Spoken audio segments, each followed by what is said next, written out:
Where are you? Come on, Crawford, flush him out.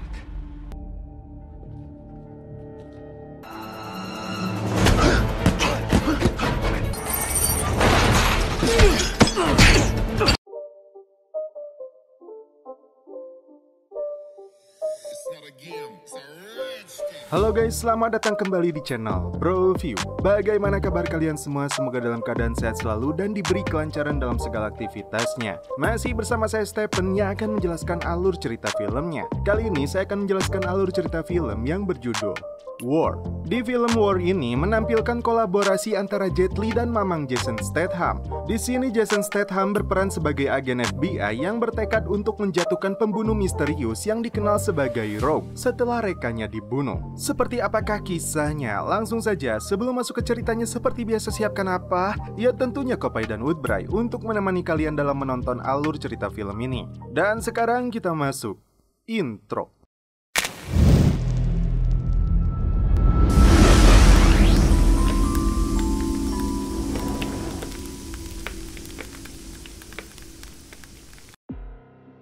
Di awal film, diperlihatkan sepasang partner dalam menyelesaikan kasus berkaitan dengan triad. Dia bernama Crawford dan Tom.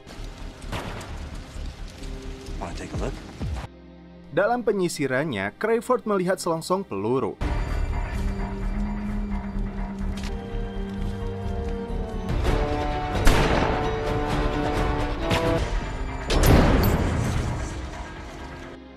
Setelah itu, mereka melanjutkan peperangan.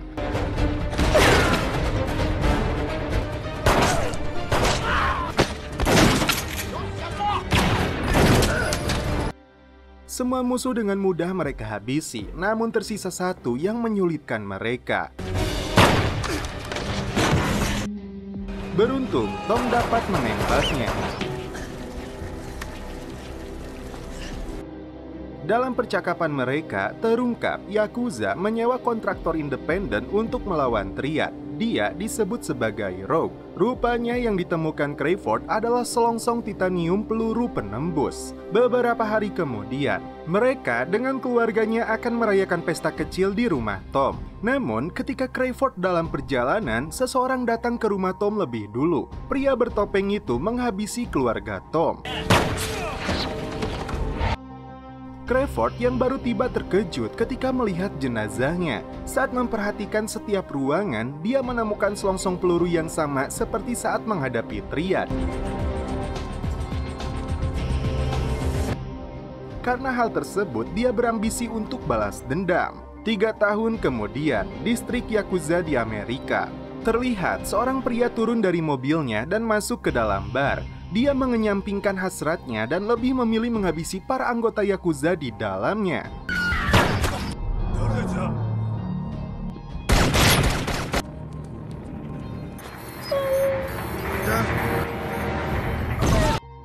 Dan inilah sosok Rogue. Dia adalah pembunuh berdarah dingin. Dinginnya itu melebihi saripit beku. Tak lama kemudian, datanglah Crawford dan rekan FBI-nya mengambil alih kasus ini. Setelah mendalami kasus tersebut, Crawford kembali menemukan peluru yang sama persis seperti yang ia temukan 3 tahun sebelumnya. Itu artinya Rogue masih berkeliaran. Dari sini muncul beberapa pertanyaan. Siapakah sebenarnya Rogue? Siapa dalang di balik semua ini? Dan kenapa target Rogue hanya anggota gangster?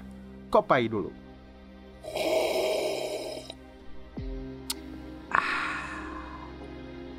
Lanjut, keesokan harinya di kantor FBI.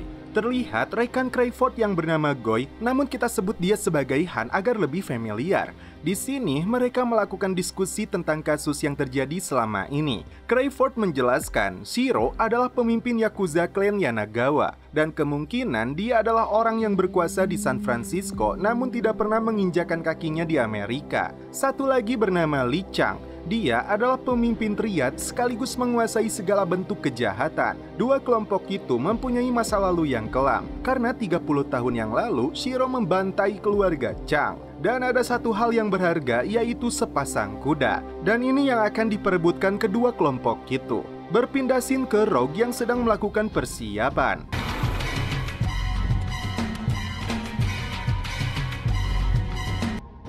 Lalu dia datang ke kediaman Chang.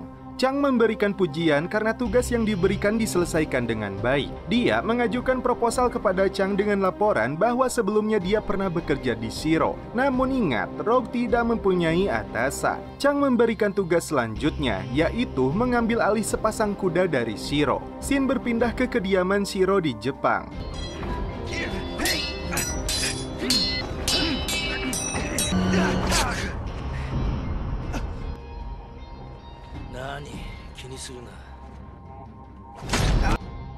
Shiro memerintahkan anaknya yang bernama Kira untuk pergi ke San Francisco dan mengamankan kuda-kuda milik mereka.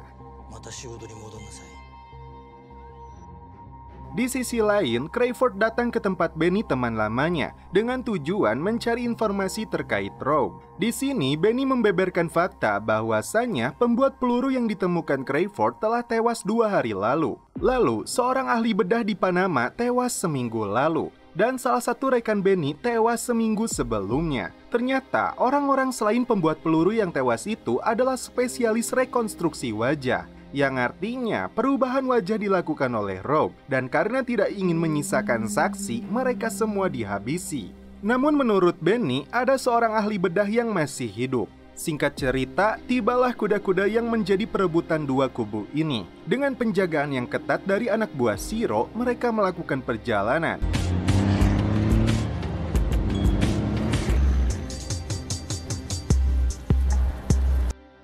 Namun dalam perjalanan, muncullah beberapa polisi yang melakukan pemeriksaan. Tak diduga,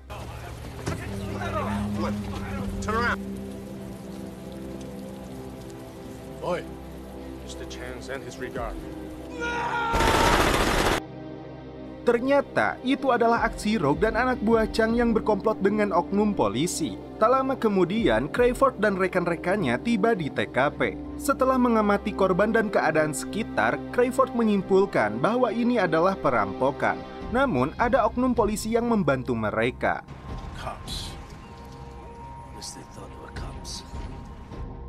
Keesokan harinya, Crayford menemui oknum polisi tersebut.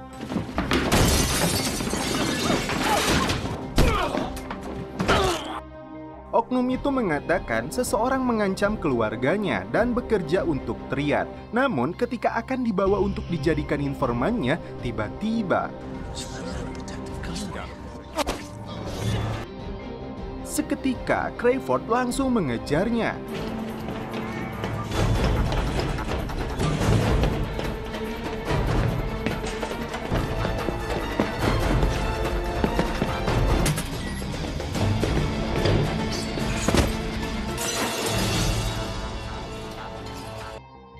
Namun pengejaran itu hanya membuahkan lelah dan kematian oknum itu. Scene berpindah lagi ke markas pusat Yakuza di San Francisco. Kira tiba di sana dan langsung menyapa anak buahnya.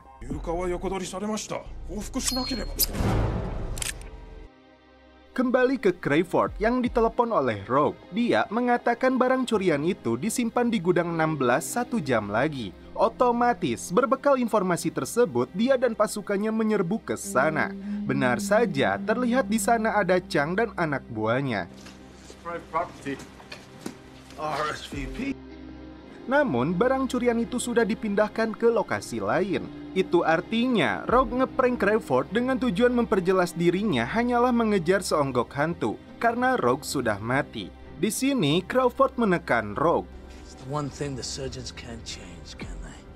The eyes, aren't you? I know you are. Namun, ketebalan kulit mukanya membuat kondisi mentalnya aman terkendali. Alhasil, Crawford dan rekannya pulang kembali. Keesokan malamnya, seseorang dengan memakai jaket Yakuza mengompori kelompok Triad agar mengejarnya.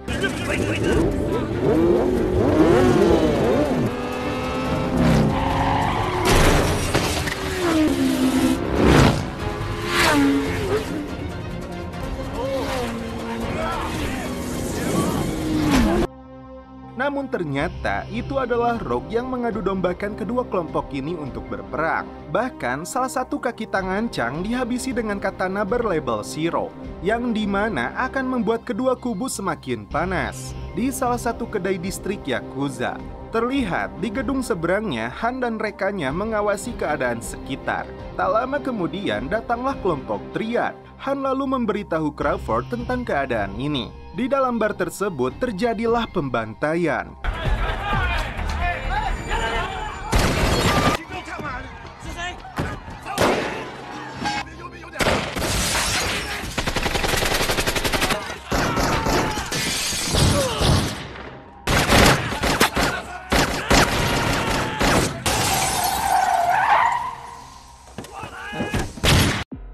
Dalam pertempuran itu, salah satu rekan Crawford tewas, dan inilah balasannya.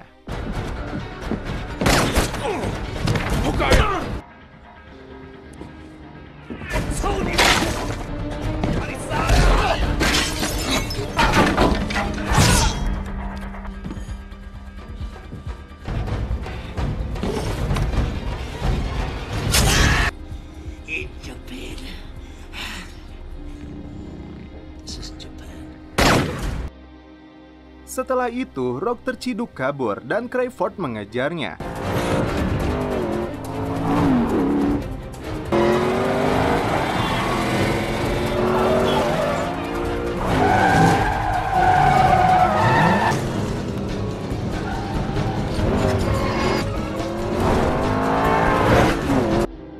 Namun di tengah aksi kejar-kejaran, Crawford menabrak gundukan tanah yang membuatnya terjungkal. Alhasil, Rogue kembali lolos.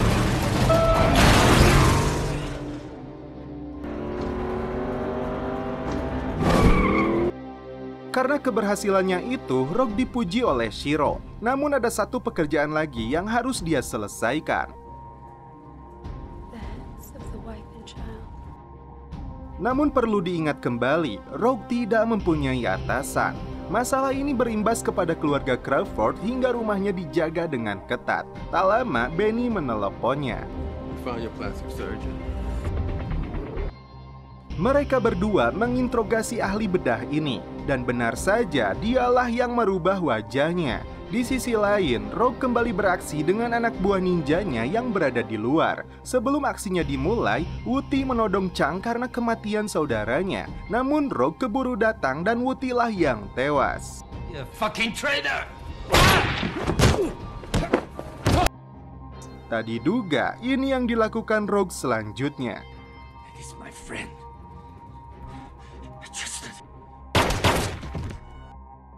Dan sekarang istri dan anaknya yang dieksekusi. Namun Rogue juga menghabisi seluruh anak buah yang diberikan Shiro.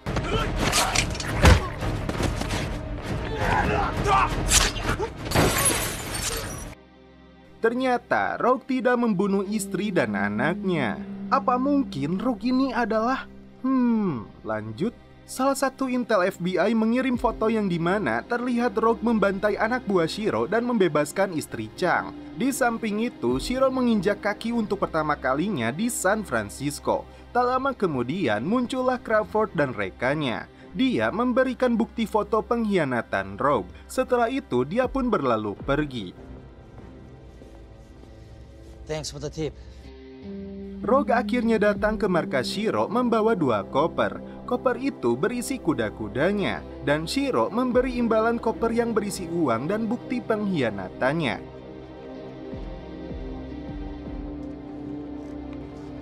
One must remove all future threats.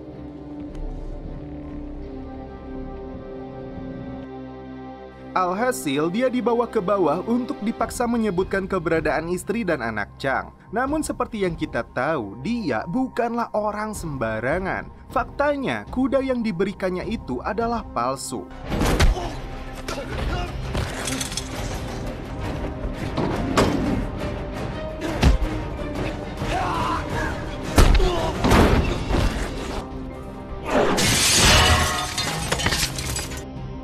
Ketika Shiro menuruni tangga, inilah yang terjadi. Akhirnya mereka berdua melakukan buy one.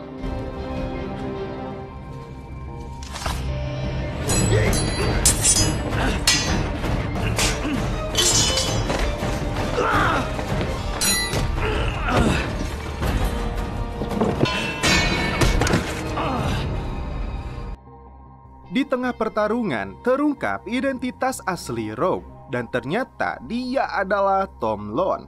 What the heck?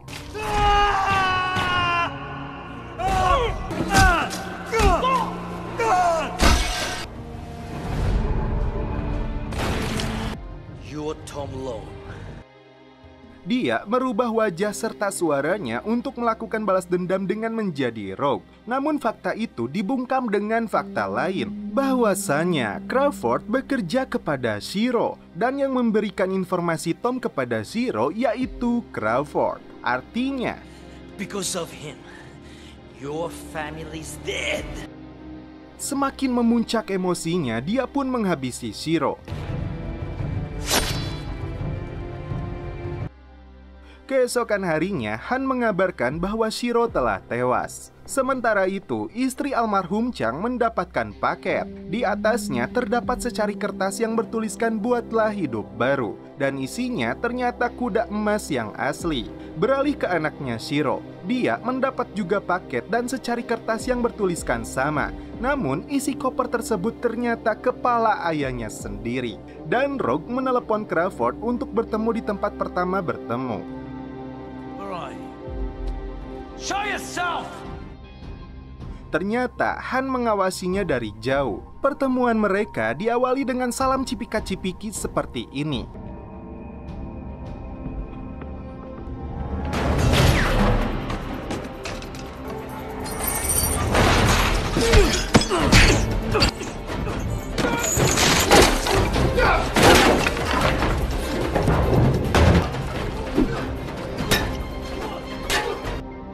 Mereka terlihat seimbang, hingga akhirnya Rogue membuka kedoknya. Ternyata dialah yang membakar rumahnya sendiri beserta istri dan anaknya. Kenyataannya, walaupun suara dan wajahnya berubah, akan tetapi matanya tetap sama. Disitulah Crawford menyadarinya. Lalu, Crawford membeberkan fakta kenapa dia memberi informasi tentang Tom, karena Tom telah menembak Rogue dan Shiro berkata padanya hanya ingin membuatnya cukup babak belur. Namun yang terjadi, Shiro bertindak di luar batas. Karena kejadian semua ini, tidak ada kata maaf bagi Crawford. Dan